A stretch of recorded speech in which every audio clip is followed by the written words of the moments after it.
Hello friends, ఇవాల్టి వీడియోలో వచ్చేసి మిషన్ దారం కుడుతూ ఉంటే ఊరిక తెగిపోతూ ఉందా? అయితే ఈ 3 టిప్స్ ఫాలో అవ్వండి. మీకు దారం తెగకుండా ఉంటుంది. మనకి కుట్టేటప్పుడు మధ్యలో ఇలా దారం తెగిపోతూ ఉంటే టైం వేస్ట్ అవుతుంది, చిరాకు కూడా వస్తుంది. అలాంటప్పుడు ఈ టెన్షన్ దగ్గర టైట్ ఉండకుండా చూసుకోవాలి. ఒకవేళ టైట్‌గా ఉంటే కొంచెం లూజ్‌గా చేసుకుంటే దారం ఫ్రీగా తిరుగుతుంది. తర్వాత నెక్స్ట్ టిప్ వచ్చేసి ఇక్కడ బాబిన్‌ని సరిగ్గా సెట్ చేసుకోవాలి. బాబిన్‌లో దారం సరిగ్గా సెట్ చేశామా లేదా అని చూసుకున్న తర్వాత నెక్స్ట్ వచ్చేసి సూది. సూది మనం ఎలా ఫిట్టింగ్ చేసుకున్నాం అనేది కూడా చెక్ చేసుకోవాలి.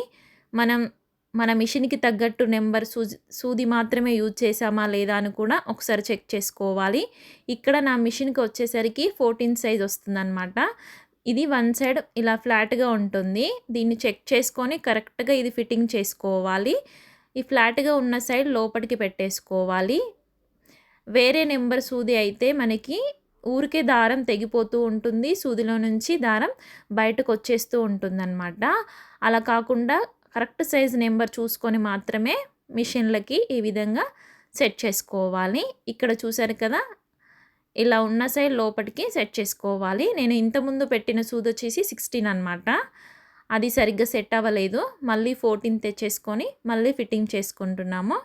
చూసారు కదా! ఇలా కరెక్ట్‌గా చూసుకొని ఫిట్ చేసిన తర్వాత ఒక్కసారి మీకు స్టిచ్చింగ్ చేసి చూపిస్తాను.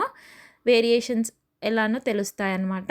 నేను ఇంతకుముందు వచ్చేసి 16 పెట్టాను. ఇప్పుడు 14 సెట్ చేశాను. చూడండి. ఈ విధంగా కరెక్ట్‌గా సెట్ చేసుకొని ఈ హోల్‌లోకి కరెక్ట్‌గా వెళ్తుందా లేదా అని ఒకసారి చెక్ చేసుకోవాలి. తర్వాత ఇలా స్టిచ్చింగ్ చేసుకుంటే మనకి దారం ఎక్కడా తెగకుండా ఫ్రీగా మూవ్ అవుతూ ఉంటుంది. చూసారు కదా! ఈ విధంగా వచ్చేస్తుంది కుట్టు కూడా. ఈ 3 టిప్స్ ఫాలో అయితే సరిపోతుంది.